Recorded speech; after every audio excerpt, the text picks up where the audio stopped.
예, 언제나처럼 신율의 뉴스 정면 승부. 그 첫 순서는 오늘 하루 정치 뉴스 알아보고 분석해보는 뉴스인에 나오시죠. 오늘도 지난 토요일날 정말 획기적인 일을 하고 온 YTN의 이우영 아나운서 함께하겠습니다. 어서 오십시오. 안녕하십니까, 이우영입니다. 네, 예. 오늘 바리스타 신 교수님과 바리스타예요. 함께하고 있고요. 아이, 일요일입니다. 아이 왜 딴 얘기예요? 일요일입니다. 일요일. 일요일인가요? 네, 어제입니다. 어제. 네. 아유, 진짜 수고했어요. 우리 청취자 여러분, 우리 프로그램 매일 들으시는 분들은 아시겠지만 우리 이우영 아나운서가 어제 뭐 했습니까? 예? 근데 제가 이게 뭐 풀코스를 뛴 게 아니고 10km. 마라톤 뛰었죠. 아유, 그래도 10km라도 네. 엄청난 거죠. 제가 어제 그 저녁 시간 자꾸 때 있잖아요. 그런 네. 식으로 본인은 겸손을 떤다고 하지만 저 같은 사람이 들으면 막 화가 나요. 10km가 아니라 2km 뛰기도 힘든데 10km가 뭐 아무것도 늘 아무것도 겸손하는 아니라 자세인 거죠. 겸손한 게 아니. 내가 좀 삐뚤어졌나? 겸손하는 게 아니라 나를 비꼬는 것 같은데. 그렇지 않습니다. 그렇지 않아요. 네. 겸손한 자세인 거죠. 어제도 제가 뉴스앤뮤직을 진행을 했는데 그 청취자분들 중에서도 이제 마라톤을 뛰신 분들이 있더라고요. 예. 네, 그래가지고 정말 많은 분들이 함께한 그런 마라톤이었습니다. 근데 이제 우리 청취자 여러분이 아셔야 될 게 있습니다. 어제 마라톤을 다 뛰고서 인터뷰를 했대요. 방송국하고 아니, 다른 방송국하고 그런 인터뷰를 얘기까지 했는데 방송에서 하시면 그 인터뷰가 안 나온 거예요. 방송에. 예. 네. 그러니까 뭐 아주 고소합니다. 타사 뉴스에 이제 나올 뻔했는데 나오지 않았습니다. 아주 고소합니다. 네. 예.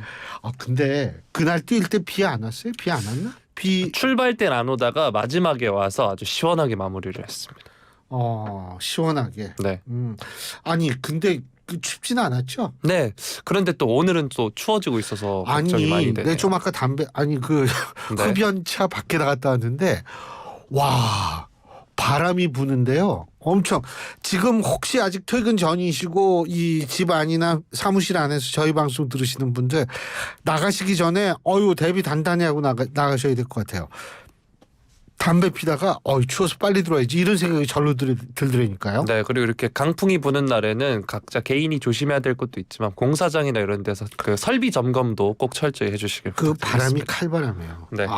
아니 근데 지난주 우리가 얘기 김해 30도 이 얘기가 지난주였던 것 같은데. 네. 그죠? 네. 야, 이게 도대체 일주일 사이에 몇 도 차이가 나는 거예요? 정말 그 날씨를 가늠할 수가 없습니다. 근데 왜 비 오는 듯한 얼굴을 하고 있죠? 전반적으로 이제 앵커께서 저를 지켜보고 계시는 것 같습니다. 네.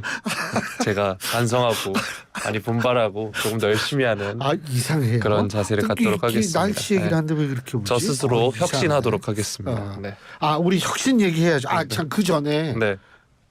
얘기해야죠. 네, YTN 라디오 유튜브에서도 들으실 수 있는데요. YTN 라디오 유튜브에 검색하셔서 좋아요와 구독 부탁드리고요. 또 신윤의 뉴스 정면 승부에는 댓글과 좋아요 함께 부탁드리겠습니다. 네. 자, 오늘 혁신 얘기부터 하나요? 특위 얘기부터 합니다. 특위요? 네, 국민의힘이 오늘 김포의 서울시 편입 등 메가시티 서울 추진을 논의할 당기구 명칭을 뉴시티 프로젝트 특별위원회 이렇게 확정을 했고요. 부위원장과 위원 15명 등 총 16명의 인선을 완료를 했습니다. 조경태 의원이 위원장을 맡는다는 사실은 이전에도 전해드린 바 있고요. 부위원장에는 경기도당 위원장이자 당 정책위 부의장인 재선의 송석준 의원이 임명이 됐고요. 현역 의원 중에는 국회 산업통상자원 중소벤처기업위원회 여당 간사인 한무경 의원, 윤창현 의원, 조은희 의원, 유경주 의원, 홍석준 의원, 비례대표 박대수, 이용 의원이 특위위원으로 활동을 하고요. 원외 위원 중에는 김포 서울 편입을 당 지도부에 건의한 재선 의원 출신 홍철호 경기 김포울 당협위원장, 구리 서울 편입을 추진 중인 나택은 경기 구리시 당협위원장을 비롯해서 김대남 국민의힘 경기도당 도시개발위원장, 그리고 김도식 전 서울시 정무부시장, 김기훈 변호사가 포함이 됐습니다. 전문가 그룹도 한번 살펴보면 서울 강남구 의회 의원을 지낸 이인화 도원건축사무사 사무소 대표, 고영삼 전 동명대학교 4차 산업혁명센 연구센터장, 서울시 균형발전위원회 위원으로 활동 중인 김갑성 연세대 도시공학과 교수가 이름을 올렸습니다. 이게 향후 필요에 따라서 특위에 추가 위원이 위촉될 수 있다라고 박정하 수석 대변인이 밝혔고요.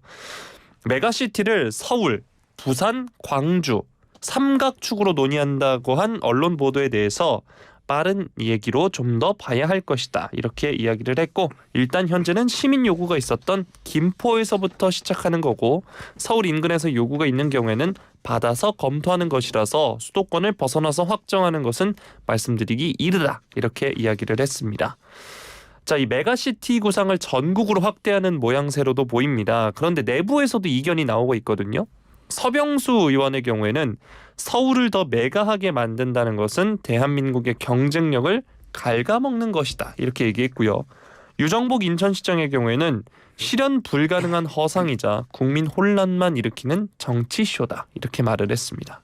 이런 여권 내부에서 나오는 다른 목소리들은 어떻게 보고 계신가요? 뭐 일단은 각자의 위치에서 각자의 입장을 얘기하는 거는 민주적 정당의 당연한 모습이라고 볼 수 있고요. 근데 사실은 여기서 우리가 주목할 점이 있어요. 지금 국민의힘은 여러 가지 이슈를 계속 던지고 있습니다. 그 시작은 의대 정원 확대부터 시작이 됐죠. 그죠? 그다음에 뭐 메가시티 프로젝트, 그다음에 공매도 뭐 이런 식으로 계속 시리즈로 나오고 있어요. 그런데 이게 모든 이슈가 같은 성격이 아니에요. 공매도나 의대 정원 확대 같은 경우는 소위 말해서 지지층에 있어서의 외연 확대를 추구하는 반면에 네. 메가시티 프로젝트 같은 경우에는 지지층의 외연 확대를 목적으로 하는 것 같지는 않아요. 제가 볼 땐. 이거는 뭐냐면 선거 구도를 바꾸는 그런 이슈라고 우리가 볼 수 있거든요. 그런데 예를 들면은 뭐 제가 지난번에도 말씀드렸지만 집권 3년 차에 치러지는 총선은 대부분이 정권에 대한 평가적 성격이 강할 수밖에 없는데 메가시티라는 얘기가 딱 나옴으로써 사실은 이 정권 평가라는 이 요소를 확 잡아먹는 거죠. 그래서 이 정권의 평가 뭐 이런 거보다도 야 이거 메가시티 서울, 부산, 광주 이거 해야 되는 거야 말아야 되는 거야 이걸로 이 구도가 바뀌게 돼요. 그런데 일반적으로 선거 구도를 바꾼다는 건 굉장히 힘들어요. 일반적인 선거에서. 근데 국민의힘에서 의도했는지는 그건 모르겠는데 어쨌든 본이든 본의가 아니든 간에 이 이슈는 선거 구도를 바꿀 수 있는 이슈이자, 왜냐하면 이게 지속성과 전염성이 있거든요. 지속성이라는 거 이제 보세요. 뭐 특별법 발의하고 뭐 그다음에 주민투표 한 해 만에 그다음에 주민투표 끝나면 상임위 갔다가 본회의 갔다가 이게 계속 이어지기 때문에 굉장히 이 지속적 생명력이 길어요.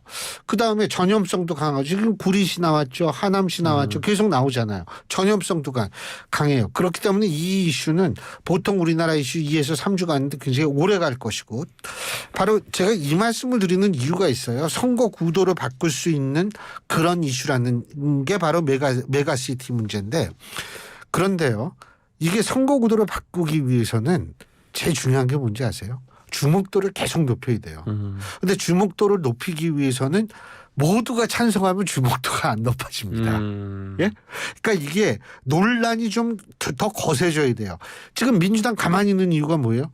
괜히 여기에 논란에 가세했다가 프레임에 말릴 뿐만 아니라 괜히 이 선거 구도만 더 정착시켜주는 역할을 하니까 가만히 있는 거거든요. 그래서 이게 지금 이런 식으로 내부에서 이렇게 다른 목소리가 나온다. 이렇게 되면은 메가시티 문제에 대한 논란은 굉장히 증폭이 되고, 논란이 인다라는 사실 자체는 뭐를 의미하냐 하면 이거는 선거 구도를 바꿀 수 있는 이슈로서 완전히 자리매김 될 수 있는 것이 될 수 있다. 이런 걸 의미하는 거기 때문에 뭐 다른 목소리, 제가 볼 때에는 의도는 안 했겠지만 결과론적으로는 이 아주 뜨거운 이슈를 정착시키는데 기여하고 있다라고 볼 수 있는 부분이 있죠. 네, 논란 자체가 많은 관심을 받기도 하니까. 원래 그래요. 네. 그 정치인들 제일 무서운 게 뭔지 아세요? 무관심이에요. 무풀. 네. 무풀. 네. 젊은 사람이니까 무풀. 네. 나는 나이 먹은 사람이니까 무관심. 네. 기분 나빠. 다음으로 넘어갑시다. 자, 다음 소식 살펴보겠습니다. 국민의힘이 이처럼 메가시티 서울 또 공매도 한식 금지 등을 잇따라 발표를 하면서 총선을 앞두고 정책 드라이브에 본격 시동을 걸고 있는데요. 일단 내년 총선까지 야당이 쉽게 반대하지 못하는 이슈를 계속해서 꺼내면서 민생정책 행보에 가속 페달을 밟을 것으로 지금 전망이 되고 있습니다. 박정하 수석 대변인이 국민들이 해결점을 찾지 못하고 있었던 정책적인 이슈, 가시 같은 것들을 뽑아내겠다라고 하면서 힘들어서 참고 있었던 것들을 과감히 찾아서 계속 말할 것이다. 손톱 밑에 가시 제거 작업은 계속된다. 이렇게 말을 했습니다. 여권에서는 여당이 다음으로 꺼낼 정책 카드로 서민 경제 살리기에 방점이 찍힐 것이다. 이런 관측도 나오고 있는데요. 최근 윤 대통령이 서민들의 어려움을 연일 강조하고 있는 상황인 만큼 여당도 정부와 보조를 맞출 가능성이 크기 때문입니다. 지난 1일이었죠. 비상경제 민생회의에서 은행의 독과점 시스템을 어떤 식으로든 경쟁이 되게 만들어야 한다 이렇게 강조를 한 바 있고 카카오 택시에 대한 횡포에 대해선 매우 부도덕하다 지적을 한 바 있습니다. 아직 구체적으로 결정된 건 없지만 금리 부담 완화 또 대기업의 골목 상권 침해 방지를 위한 정책 제도 개선이 다음에 발표될 정책으로 거론이 되고 있고요. 특히 은행에 대한 규제 조치가 검토될 전망인 가운데 여당은 서민들이 겪는 고금리 어려움을 해소할 정책을 마련해야 한다. 이런 입장이라고 합니다. 국민의힘은 집권당 프리미엄을 활용해서 이러한 민생 현안부터 챙기면 총선 득표에도 도움이 될 것이라고 기대를 하고 있는데요. 일단 보궐선거 패배는 사실상 정쟁 싸움에서 비롯됐다는 분석이 있는 만큼 정책으로 달라진 여당을 보여주면 수도권 중도층의 표심을 흔들 수 있다 이렇게 보고 있다고 합니다. 한편 민주당은 여당의 메가시티 서울 구상 또 공매도 금지 조치를 두고 기획된 총선용 포퓰리즘 카드다 이런 비판을 이어가고 있는데요. 일단 이 대형 정책 이슈 몰이에 대해서 명확한 찬반 입장으로 맞대응하기보다는 표를 의식해 급조한 정책을 남발한다는 점을 부각하는 데 집중을 하고 있습니다. 이제 본격 총선 모드로 접어든 국면에서 이러한 정책에 대한 파급력 또 수도권과 중도층 민심의 향배를 아직은 가늠하기 어렵다는 판단 아래서 신중하게 여론을 살피겠다 이런 전략으로 보이고 있는데요. 이재명 대표도 최고위원회의에서 정치를 하는 데 있어서 국민의 삶이나 국가의 미래를 두고 진중하게 접근해야 한다. 정부 여당은 정략적인 공수표를 남발하고 있다라고 비판을 했습니다. 물론 이게 뭐 비판의 대상을 명확하게 언급을 하는 건 아니지만 사실상 메가시티 서울 공매도 금지 등을 조준한 것이다. 이런 해석이 나오고 있고요. 홍익표 원내대표의 경우에는 MBC 라디오에서 현재 뚜렷한 거시경제적 이유가 없는데 공매도를 중단시키는 것은 선거 정략적이 아니냐는 얘기가 금융시장에서 나왔다라고 꼬집었습니다. 이게 공매도 금지 조치 관련해서 지적을 한 것으로 보이고요. 서울 확장론과 관련해서는 일단 찬반의 거리를 두고 선거용 꼼수다 이런 메시지를 지속적으로 내고 있는 상황입니다. 그런데 이런 가운데 이렇게 당 지도부가 선명한 입장을 내지 않다는 점을 내부에서 비판하고 있는 목소리도 나오고 있거든요. 야당으로 치르는 총선 이슈 주도권 경쟁에서 밀리면 존재감 역시 같이 약화할 수 있다는 위기감이 나오고 있다라고 합니다. 특히 이낙연 전 대표 또 20대 국회 당시 김포가 지역구였던 김두관 의원의 경우에는 지도부에게 단호한 대응을 요구하기도 했는데요. 지금 앞서서 말씀드렸다시피 지도부가 이 김포 서울 편입과 관련해서는 명확한 찬반 입장을 밝히고 있지 않은 상황입니다. 이런 가운데 김기현 조경태 의원을 향해서 김포 출마 요구 이런 목소리가 민주당에서 나오기도 했거든요. 가능성이 있다고 보시나요? 근데요. 가능성을 떠나가지고 저 이 얘기 듣고서 좀 당혹스러운 게 뭐냐면 이 얘기 꺼내셨던 분들이 두 분 의원인데 어떻게 얘기를 했냐면 김포가 명품 자족도시로 거듭날 수 있다면 모든 길은 열려 있다. 이렇게 얘기를 했단 말이에요. 그러면은 이게 찬성인지 반대인지 분명하지가 않은 거거든요. 이분들도. 그러면은 분명한 반대 입장을 표명하지 않은 상태에서 김기현하고 조경태 의원 이 김포 출마해라. 그래서 우리랑 한번 붙어보자. 아니 그러면 이게 이론적으로 따지면 분명히 반대를 해야지. 예? 찬성을 하고 얘기 꺼낸 사람하고 이걸 한번 총선에서 붙어가지고 한번 싸워서 네가 이기나 내가 이기나 보자. 이렇게 해야지 논리가 성립되는 거 아니에요? 주민들이 어떻게 판단하는지. 그런데 찬성인지 반대인지 분명히 얘기를 하지 않은 상태에서 나와서 우리랑 한번 붙어보자. 그럼 뭘 기준으로 붙고 왜 붙냐는 얘기가 나올 수밖에 없죠. 그러니까 일단 뭐 출마를 한번 해라 이런 식으로 무조건 얘기할 게 아니라 왜 나랑 붙어야 하는지 한번 이 얘기부터 해야 돼요. 나는 그러니까 이 논리적 타당성을 갖기 위해선 나는 이거 분명히 반대한다.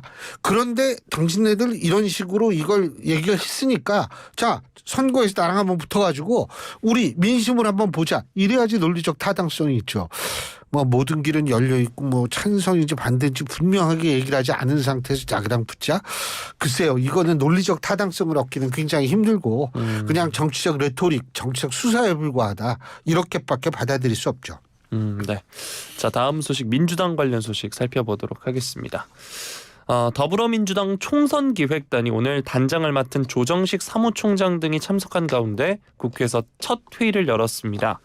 총선기획단은 유능한 민생정당, 미래준비정당, 끊임없이 혁신하는 정당을 3대 콘셉트로 정했고요.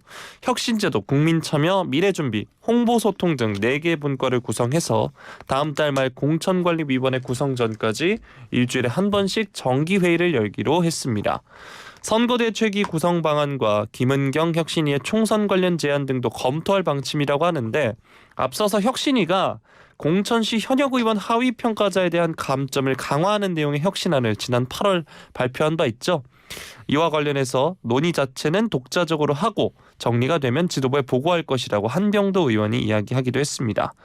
또 당내 일각에서 불거진 다선 의원 용퇴 요구에 대해선 당연히 이번 선거 과정에서 다양한 인재를 발굴해서 우리 당으로 들어올 수 있게 향후 노력을 할 계획이다. 여러 주장에 대한 내용은 논의를 해볼 생각이다. 이렇게 말을 했습니다. 자, 이런 가운데 민주당 내에서 야권 200석 등 이런 이야기가 나오고 있는데 총선 낙관론에 대한 경계의 목소리가 나오고 있는 상황입니다. 박용진 의원의 경우에는 국민들로부터 오히려 매맞을 소리다. 이제 겨우 지역 예선전 치렀는데 우리가 월드컵 우승할 거라고 주장하면 조금 그렇다라면서 자제를 촉구를 했고요.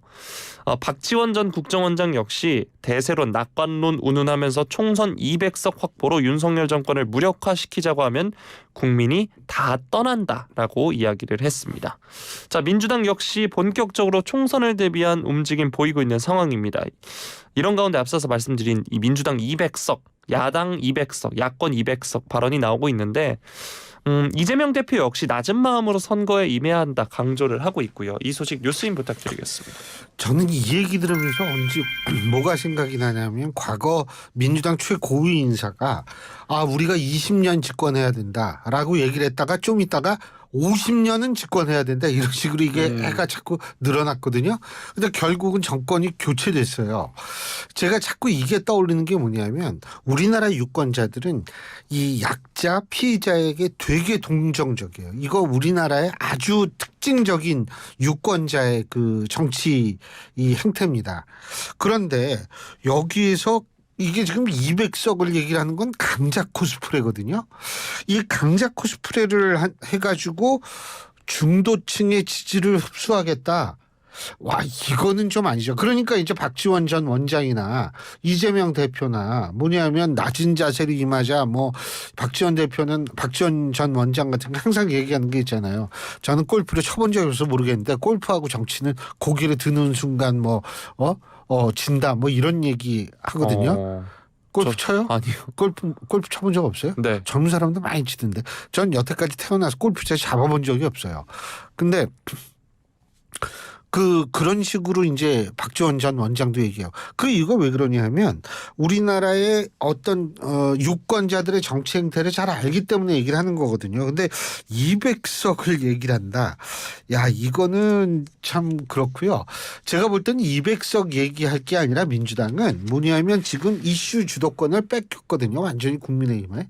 그러면은 그거를 다시 찾아올 정책을 뭐를 얘기할까? 이거를 생각해야 돼요. 근데 지금 혁신위가 총선 기획단에서 나올 수 있는 얘기를 계속 던져요. 국민의힘은. 자, 국회의원 10% 감축, 국회의원 월급 깎자. 이런 식으로 계속 나오잖아요. 근데 지금 200석 얘기하고 그러니까 이게 템포가 느리거나 방향이 틀린 방향으로 지금 얘기가 나오는 경우가 있는데 이걸 하루빨리 좀 고칠 필요는 있다라는 생각이 듭니다. 네. 자, 다음 소식 살펴보도록 하겠습니다. 국민의힘 이준석 전 대표 관련 소식인데요. 신당 창당 가능성을 시사를 했죠. 그런 가운데 더불어민주당 내 비명계와 접촉하고 있다는 소식이 전해지고 있습니다. 그런데 정작 비명계는 좀 떨떠름한 반응이다. 이런 소식이 전해지고 있는데 일단 한 비명계 의원이 언론과의 통화를 통해서 이 전 대표의 당면 목표는 국회의원이 되는 것이다. 신당 창당설은 결국 공천 확보를 위해 자기 몸값을 키우는 것 아니겠나 이렇게 이야기를 했고요. 전반적으로 비명계 내에선 비슷한 이야기가 나오고 있습니다. 이 전 대표가 판을 키워보려고 저러는 거다 이렇게 이야기를 했고요. 이소영 의원은 CBS 라디오에 나와서 신당이 민주당 표를 가져갈 가능성을 묻자 구심점이 누가 되느냐에 따라 결정될 텐데 이 전 대표는 중도층 마음을 사로잡을 인물은 아니다라고 이야기를 했습니다. 설사 신당이 만들어진다고 하더라도 그 본질 자체가 보수 진영의 분열인 만큼 당에 미치는 부정적 효과는 매우 제한적일 거라는 게 민주당 내 대체적인 분석이라고 하고요. 다만 민주당 내에서 공천받을 확률이 낮은 일부 인사가 무소속 출마를 감내하고서라도 탈당할 수 있고 마침 이때 이준석 신당이 뜨면 이들이 신당에 합류하는 시나리오는 배제할 수 없다 이런 관측도 나오고 있습니다. 이 전 대표도 이런 시나리오를 염두에 둔 듯 언론과의 통화를 통해서 민주당 이 비명계와 접촉하고 있냐는 물음에 틀린 말 하겠나 이렇게 말을 했고요. 비명계가 거대한 조직이라 마음이 맞는 사람도 마음이 안 맞는 사람도 있고 다양하다. 당연히 이 얘기는 해볼 수 있을 것이다. 이렇게 얘기를 했습니다. 이런 가운데 이 전 대표가 비명계를 포용하는 게 여의치 않으면 이미 3지대에서 뛰고 있는 양향자 의원, 금태섭 전 의원과 연대를 모색해 활로를 찾을 가능성도 이야기가 나오고 있는데요. 일단 한국의 희망 그리고 새로운 선택 각각이 당을 창당을 했는데 두 사람 모두 거대 양당과의 합당에는 선을 그으면서 새로운 비전으로 승부를 보겠다는 의지가 강한데요. 제3지대 모색하는 당이 난립하는 양상을 보이면 결국에 그 영향력이 군소정당 수준에 미칠 확률이 높을 만큼 이들이 연대할 공사는 얼마든지 있다. 이런 이야기가 나오고 있는 상황입니다. 자, 주말 동안 전해진 소식이 이뉴한 혁신위원장이 이준석 대표를 찾아가기도 했고요. 신당 창당 움직임에 대해서는 만류하는 모양새입니다. 오늘 YTN과 인터뷰에서도 그렇게 언급을 했는데 임 위원장은 또 끝까지 이 전 대표를 끌어안는 모양새로 지금 보이고 있고요. 이 상황 어떻게 보고 계신가요? 일단은 지난주 목요일날 민주당 비명계 의원이죠. 윤건영 의원이 저희 방송에 저희 프로그램하고 인터뷰할 때 이준석 전 대표는 남의 당 대표 걱정할 시간에 본인 앞가림이나 잘하시길 바란다 이런 얘기를 했거든요. 네. 그러니까 비명계들도 이준석 전 대표와의 그 관계를 이렇게 좀 원활하게 가져가기는 저는 힘들다고 보여요. 그리고 이뇨한 위원장 말씀하셨는데 저는 지금 한국경제를 비롯해서 다양한 언론에 보도되고 있는 게 하나 있습니다. 뭐냐 하면 미국 예일대 정신과 나종호 조교수가 얘기한 건데요. 뭐냐 하면 당신은 우리와 다르다. 미국에서 나고 자란 아시아계 미국인이 가장 쉽게 미국인에게 가장 쉽게 상처를 주는 말은 너네 나라로 돌아가라. 이런 말이다. 실제로 아시아계 미국인에게 인종차별로 가장 쉽게 쓰이는 표현이 당신은 우리와 다르다. 이런 얘기를 썼거든요. 그러면서 나 교수가 얘기한 게 이 전 대표가 이 위원장에게 미스터 린턴이라고 하면서 영어로 응대한 것은 이와 같은 맥락의 명백한 인종차별이다. 지금 이제 그 예일대 정신과 나종호 조교수가 이런 것을 이제 자기의 페이스북에 올린 것이 각종 언론에 보도가 되고 있는데요.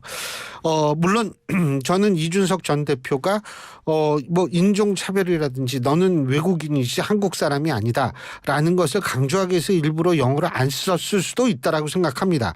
이준석 전 대표의 의도가 어떤지는 제가 알 수가 없기 때문에 그리고 본인도 해명을 하기는 한 걸로 저는 알고 있는데 하지만은 어쨌든 이뇨한 위원장은 좀 상당히 섭섭하게 생각했던 모양이에요. 우리 할머니도 전라도에서 태어났고 아버지도 전라도에서 태어났고 아버지는 군산에서 태어나셨대요. 그리고 본인은 순천에서 태어났다. 그러니까 전라도 사람이죠. 그런데 예를 들면 이거하고 똑같죠. 이민 3대인데 예를 들면 한국 사람 이 영어 잘하는 한국 사람이라고 생각하는 미국 사람만이 그렇다면 사실 그 뭐 그렇게 기분 썩 좋은 일은 아니잖아요. 그러니까 이제 이러한 외국인 차별 논란이 지금 외국인으로서의 사실 전 이뇨한 교수 한국 사람이라고 보거든요. 그런데 어떤 이런 차별 논란을 일으키고 있는데 포용을 하려고 한다. 그러면 뭐냐면 이거는 끝까지 어쨌든 최선을 다했다라는 논리가 성립이 됩니다. 예? 본인은 저걸 어떤 식으로 얘기를 들었든 간에 나는 끝까지 뭐를 어떻게 해보겠다. 이거 그렇기 때문에 결국은 이준석 전 대표가 만일 신당을 차리고 나간다 하더라도 명분이 쓰는 거죠. 우리는 할 때까지 했는데 이렇게 신당 차리면 우리는 이제 더 이상 어떻게 할 수가 없다. 그 얘기는 결국 뭐냐면 혹시라도 보수층에서의 분열이 일어날 때를 대비해서라도 충분한 명분 축적의 의미가 있다는 거죠. 그리고 그렇게 되면은 제가 볼 때에는 이준석 전 대표가 사실은 탈당을 해서 신당을 차린 명분이 점점 줄어들어가는 거는 사실인 것 같아요. 그래서 사실 가서 못 만나고 온 것도 사실 그런데 조금 그렇죠. 사실 보기에는. 아휴, 왜 우리나라 정치는 모두 왜 이런지 모르겠어요. 날씨는 추워지는데 감기 조심하십시오. 이러다 제가 감기 걸리죠, 이제. 예. 따뜻한 겨울 되시길 바라겠습니다. 고맙습니다. 네. 예. 지금까지 지난 일요일 날 마라톤을 뛰고 온 YTN의 이우영 아나운서였습니다. 고맙습니다.